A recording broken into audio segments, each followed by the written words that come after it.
In today's video, I will walk you through how to clear cookies in Microsoft Edge.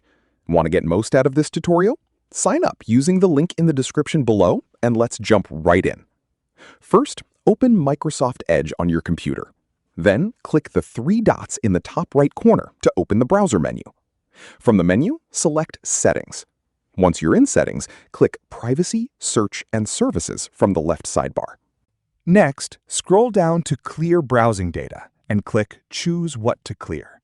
This will open a window where you can select the data you want to remove. At the top, choose your preferred time range. You can select options such as last hour, last 24 hours, last 7 days, or all time. Make sure cookies and other site data is checked.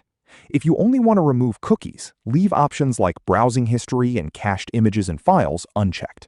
Keep in mind that clearing cookies may sign you out of websites and reset some saved preferences. Once you're ready, click Clear Now. Microsoft Edge will remove the selected cookies and site data.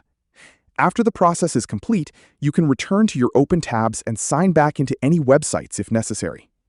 That's it. You've now learned how to clear cookies in Microsoft Edge. Click the link on the description below. Thank you for watching the video.